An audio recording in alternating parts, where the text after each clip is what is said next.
This is relevant.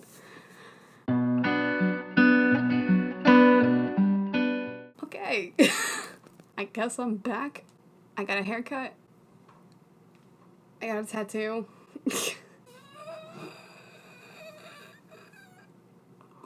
My bones is creaky. It's been a little while. We're just gonna jump into the video. When I was little, I was absolutely obsessed with the Travel Channel and anything that was paranormal, supernatural, just downright freaky. I used to watch a lot of ghost hunters. I mean, like the original ghost hunters. Brian, good morning, sunshine. Okay. I thought it was the cord itself. You jump to conclusions. You said it's a cord. No, it's not. Trust me, we've already looked through this. I'm sick of the bickering. I really am. They were the people who found that Eastern State clip. I remember when it happened of that creature like running up and back the hallway. Ooh, it still freaks me out. I watch a lot of Ghost Adventures. I did, and I still do, fuck with Destination Truth. There are a whole bunch of like shows about like aliens and the Loch Ness Monster and mermaids. Do you remember that fucking documentary? I don't know. I feel like it was on the like Animal Planet. It was about like that mermaid beach clip that came out back in, I want to say 2012 or so. But like it convinced everybody that mermaids are real.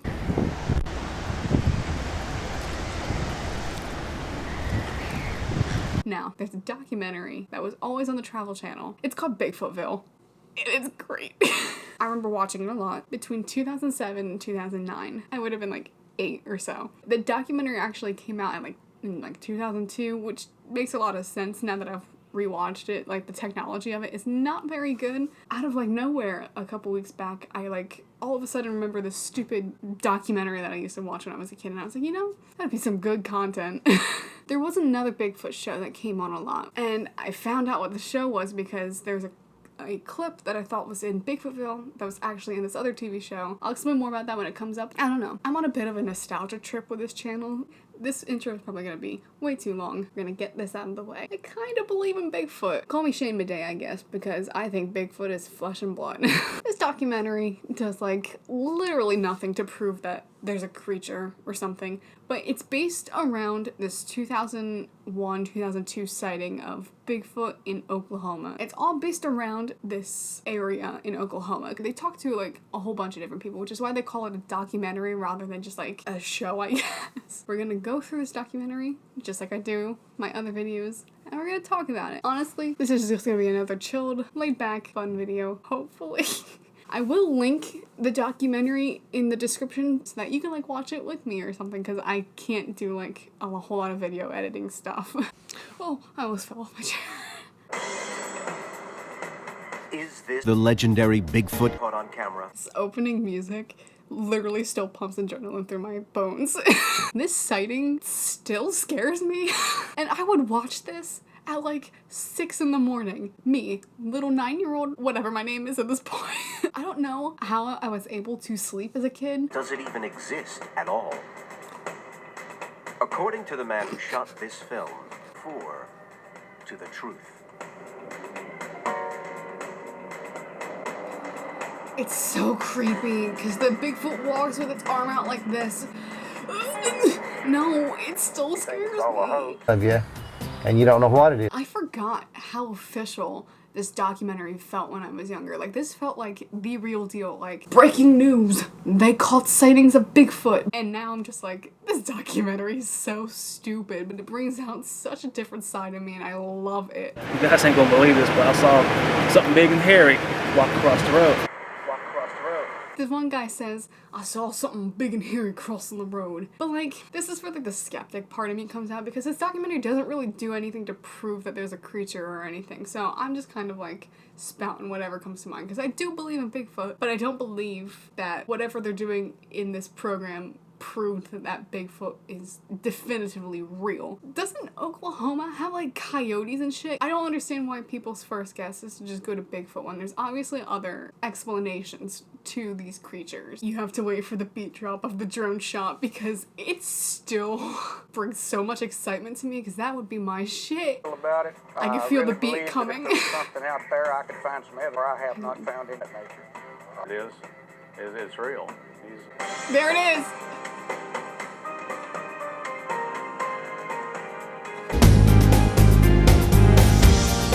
I dig it. I fucking dig it, okay? I forgot that the big word Bigfoot comes up in the corner.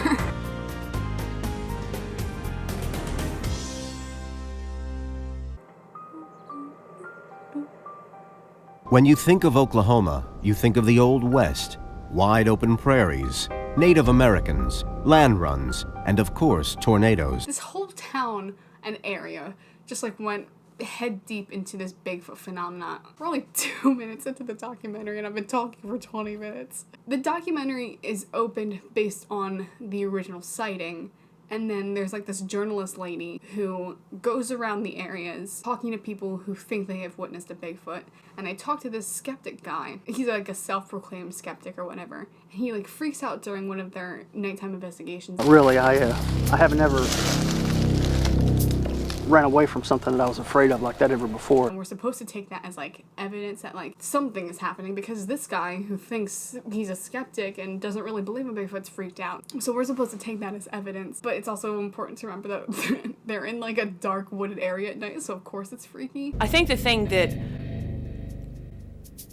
put me into almost a frightened mode of what's going on was watching Jeff's reaction, and you saw the fear in this man's eyes, and he looked like he was almost brought to tears. He was standing there, I had a hold of his arm, and he was shaking. There's really one main thing that gets on my goat in these like paranormal shows. Like when I was young, I just believed everything that I saw. I believed in ghosts so much when I was little, and now I don't really believe in them at all. All of these shows pretty much start around the fact that whatever they're looking for already exists, and they just need to catch it to prove it. But we don't actually know if any of this stuff exists, so why would there be any technique and fact to their search? Because they're constantly trying to prove a negative. We don't know that a ghost exists. We don't know what ghosts actually look like. So like when some ghost show goes to a cemetery and they see like mist or something, they take that as like a ghost. And then another ghost show will come along and they catch like a black shadow figure and they think that's a ghost. And then you go to another TV show and they catch like a full body apparition that like you can see genes on it or whatever,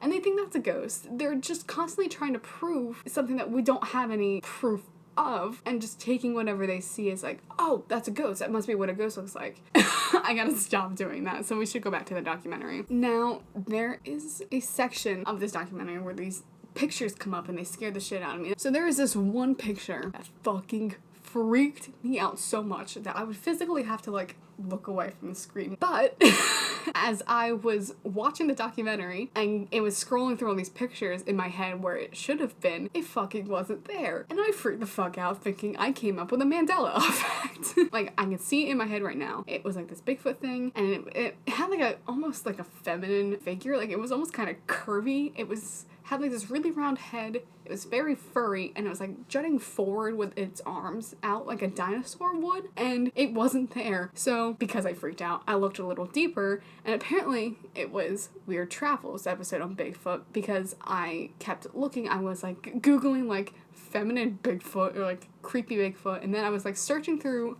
TV guides from like 2001 being like, what other show talked about Bigfoot at some point? And I found it. So this is the image that freaked me out. I can look at it now, but it still like gives me that feeling of like like you shouldn't be looking at it. Even though it's really not as creepy as I remember it being. So this guy, his name is Russ Tuttle. How strong this odor is, I don't know. I haven't smelled a Bigfoot odor, which seems rather ill-advised since some people want to shoot Bigfoot.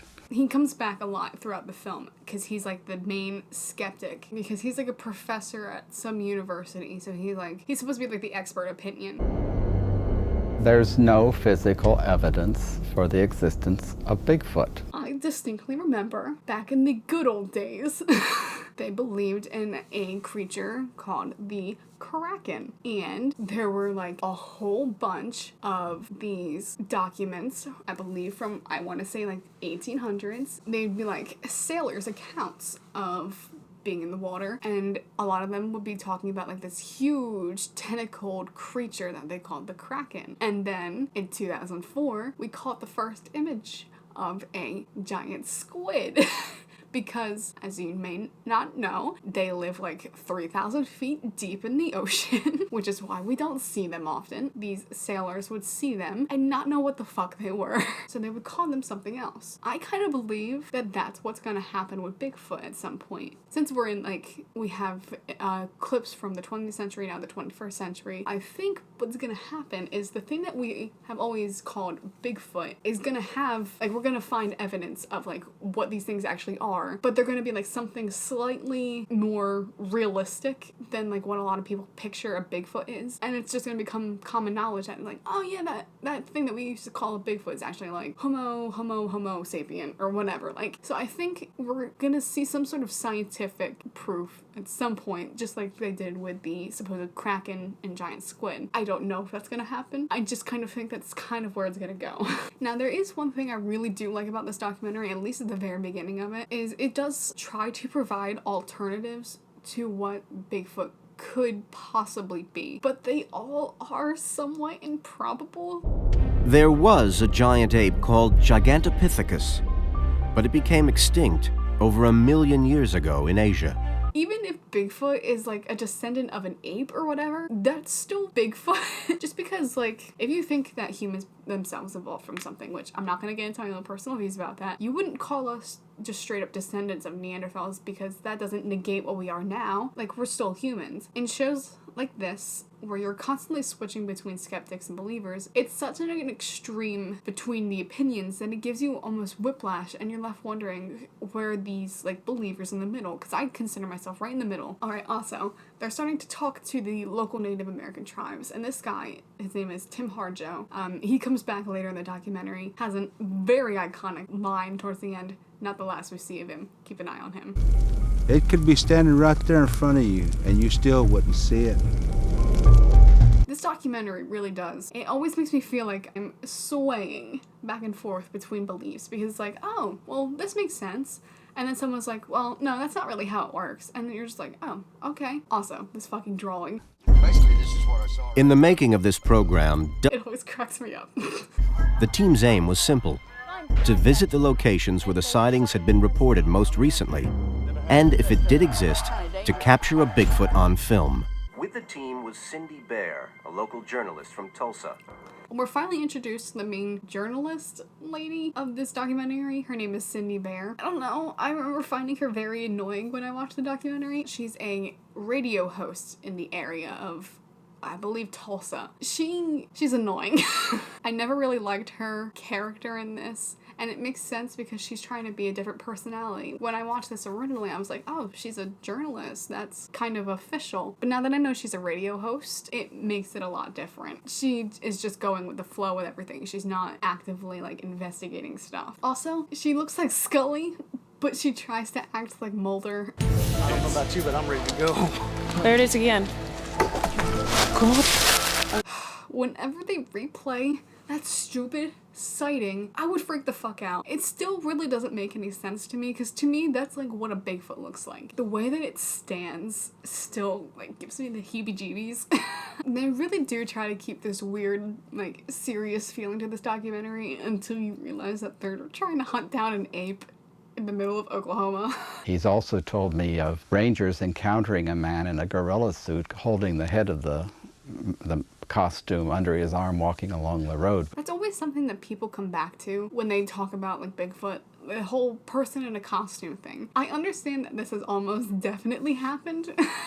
I'm not saying that no person ever has hoaxed things, but, like, most people are not gonna buy an expensive costume to walk through the woods. And if it's a costume, you really wouldn't be able to move well or breathe well. And they often say that this creature has a lot of strength. I'm reminded of this one clip of, like, Bigfoot, supposed Bigfoot, like, throwing this gigantic tree branch. You would need a lot of strength that a person just wouldn't have. There are a lot of clips that you'll find of supposed Bigfoot sightings that are just there's something inhuman about some of the way that these things move. Alright, so they're finally getting out to the forest. They're looking for a Bigfoot from, like, a different sighting. So that dude from before, the supposed skeptic, he goes out with Cindy Bear and a couple other people in, like, the crew, and he's trying to prove what he saw.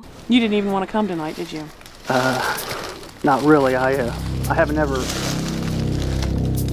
ran away from something that I was afraid of like that ever before. And he looked like he was almost brought to tears. He was standing there. I had a hold of his arm, and he was shaking. 1, I shake naturally. Like, my hands are shaking right now. 2, they didn't tell us the temperature of whatever this documentary is, but they're all wearing jackets in this investigation, so it's obviously chilly. And finally, as they're in the woods in this one, they think they see something, and Cindy describes it as a shadow, but the camera guy doesn't even try to film it. Well, it's that you can see a movement left and right. Between trees. Yes, rocking side to side. And Cindy is all like, well, I didn't want to say something about it until someone else said something. Aren't you out there looking for it? Just point it out, bear. Now, what also sucks about this documentary, apart from the fact that it's kitschy and bullshit, is that it's from 2002, so the night vision is so bad, you can't see anything. In all the times that they are out in the forest, in this part of the documentary and later on, because they do go back out into the woods, you can't see anything from like more than 5 feet away. They have some rocks like thrown at them and they hear some noises, and because they're out in the dark, they're already scared, but they don't really catch like anything during this specific investigation. Then they have this guy shooting a gun.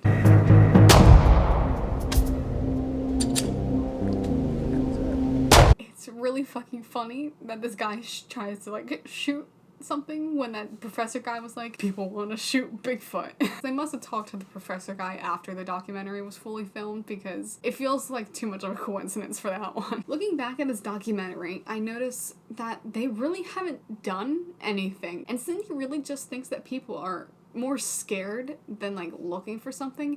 It's the same as trying to get somebody to tell you about the UFO they saw. They're afraid that they're going to be seen as just a little crazy and just making it up. But these people believe in what they saw. My problem is, like, they're not setting up cameras. They don't really have a lot of official equipment. They're not really doing any investigating of Bigfoot. They're more doing investigations of, like, the societal impact of Bigfoot, really. So before they leave this, like, their first time in the woods, pretty much, there's some more rocks thrown at them. It's definitely, like, entirely possible that, like, rocks were just tumbling down, but they think it's Bigfoot, and then they leave. So, like, they leave this area, and then the following morning, they're told of another sighting that was nearby some farm area. So they travel to investigate that. After dark, the group set off to investigate. I don't know. It was huge. It was, yeah. It was huge. The moon might have been out a little brighter that night. Yeah, but it was, I mean, you could definitely see that it was a huge yeah. brown or black colored creature. So one of the witnesses, like, talks of how this creature, or whatever they think it is, hopped a fence, and that the creature was big. One of the witnesses says that there's like a bog area that would be perfect for Bigfoot. They're like in the middle of nowhere, there's no people for miles. They start talking to more people because they're slowly progressing towards another part of their investigation, which involves them setting up in this cabin area in the woods. I believe there's more than one, because when my dad was in college, him and his college buddies were out camping and they came into his camp. So the crew that is with Cindy, they decide to keep searching around the Oklahoma area because they can't find enough evidence in the small town to make a full documentary, so they just keep looking in all of Oklahoma. So we get to the other stage of the investigation.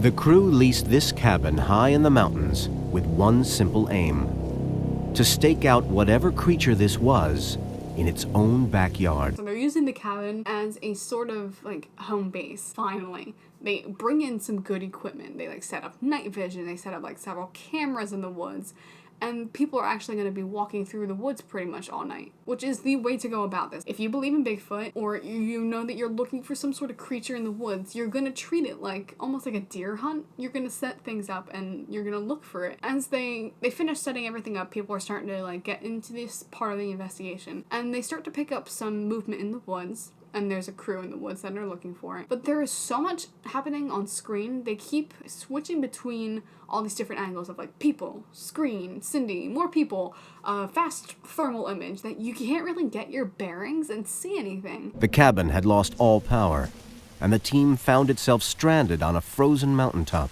They don't seem to find any physical evidence, so the investigation of that area pretty much ends. What do you reckon? Nothing. The crew people decide to talk to the Seminole Native American tribes that live in the area. Now, this is one thing that I haven't seen in a lot of Bigfoot shows. Not like them talking to like the local people of the area, but it's the way that this tribe describes their interpretation of Bigfoot. Although woven into their legends, the Indians believe that Bigfoot is a real flesh and blood creature that also has hypnotic powers. They have magic. It lives underground, and it uses its magic to get away. So, we are getting pretty close to the end of the documentary. They bring back Tim Harjo from the Seminole Indian tribes, and he joins the investigation. Tim has had a previous encounter with Bigfoot, so he takes the crew people to where he saw it. This is what I look for. Look at mine. Right here.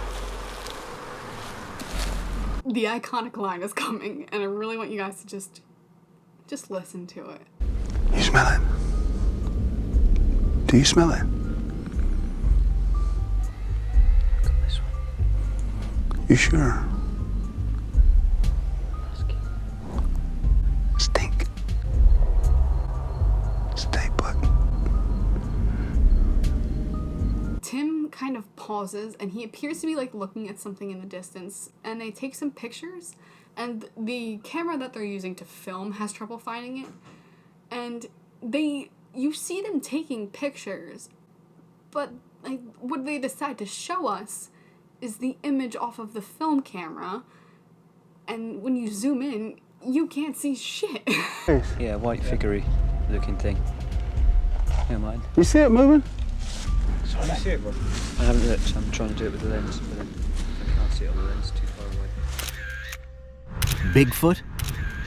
It was too far away for anyone to make out, but there seemed to be something tall walking upright on the hill across from them. They saw something tall walking, which is like the only physical thing that they've found, and you can't see any of it. You're pretty much towards the end of this documentary. They haven't found anything. They show this video of a skeptic who was on the crew that went with Tim Harjo. You can hear things like moving around him, and he starts to get kind of scared, which makes sense because he's in the forest at night.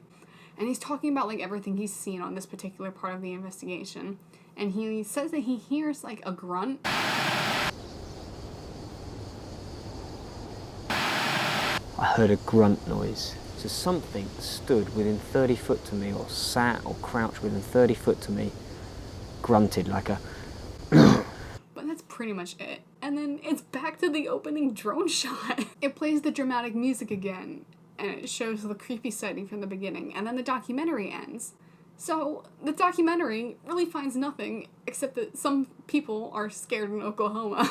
Rewatching it made me revert to how I felt as a little kid watching this shit so early in the morning. But that's it. That's the whole documentary. Nothing came out of it. It didn't really prove anything. They didn't find any like physical evidence. But really, this is just one of the Travel Channel's like featured type of paranormal videos. I just really wanted to share it with you. A little bit of childhood nostalgia that I thought you should all be exposed to. That's it.